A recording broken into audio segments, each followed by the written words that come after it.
Olá! Vamos mergulhar hoje em 3 capítulos que são de verdade um ponto de virada no Evangelho de Marcos. A gente vai acompanhar uma jornada que começa na praça pública com um conflito bem tenso e vai se aprofundando até chegar numa revelação que muda tudo. Para a gente entender bem essa jornada, nosso roteiro vai seguir uma progressão bem lógica.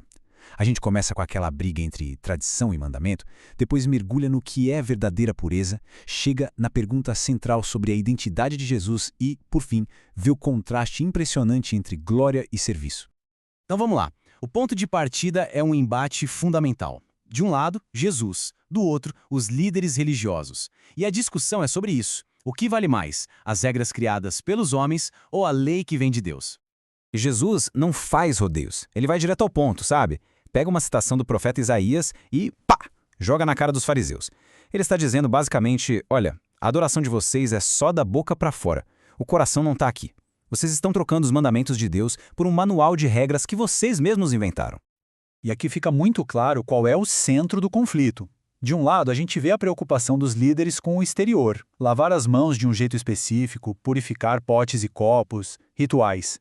Do outro, o que Jesus aponta como mandamento de Deus, a atitude interna, o estado do coração, honrar os pais. É uma diferença brutal de foco.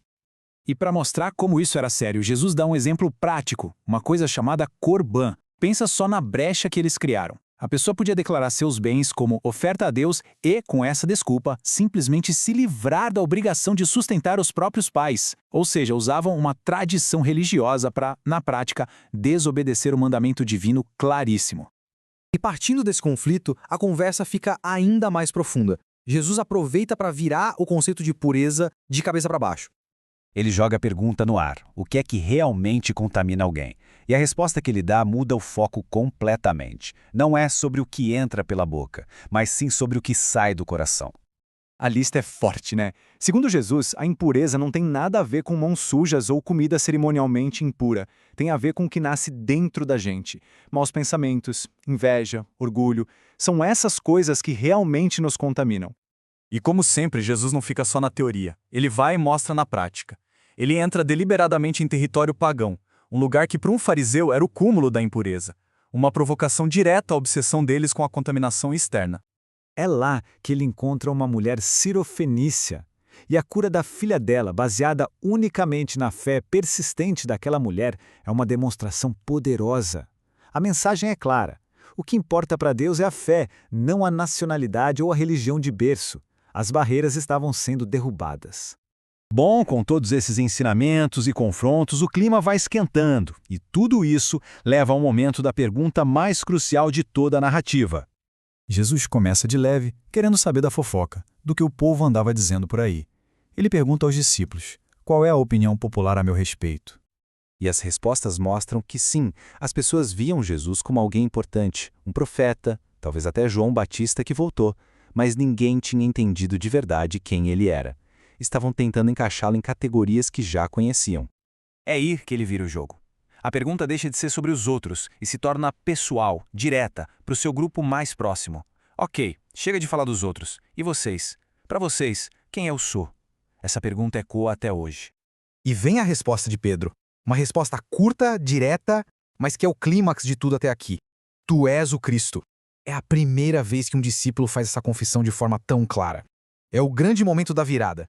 Mas e aqui vem o paradoxo, é impressionante. No mesmo fôlego em que Pedro tem essa revelação divina, ele mostra uma total incompreensão humana.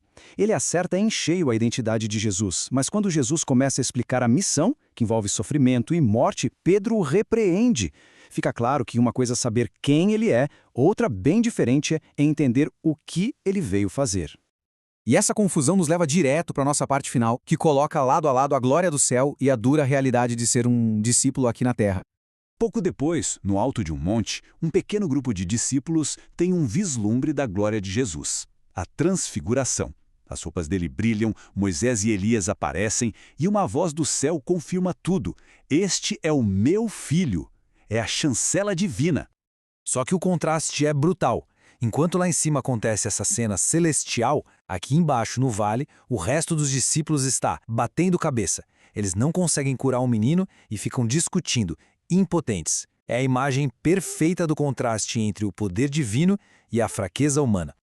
E como se não bastasse, mesmo depois de tudo isso, qual é a preocupação dos discípulos no caminho? Eles estão discutindo entre si quem seria o mais importante no reino. A mentalidade de poder e status ainda estava totalmente presente. E a resposta de Jesus vem para virar essa lógica de cabeça para baixo mais uma vez. Grandeza não é sobre ser o chefe, é sobre ser o último, sobre ser servo de todos. A verdadeira grandeza está no serviço humilde.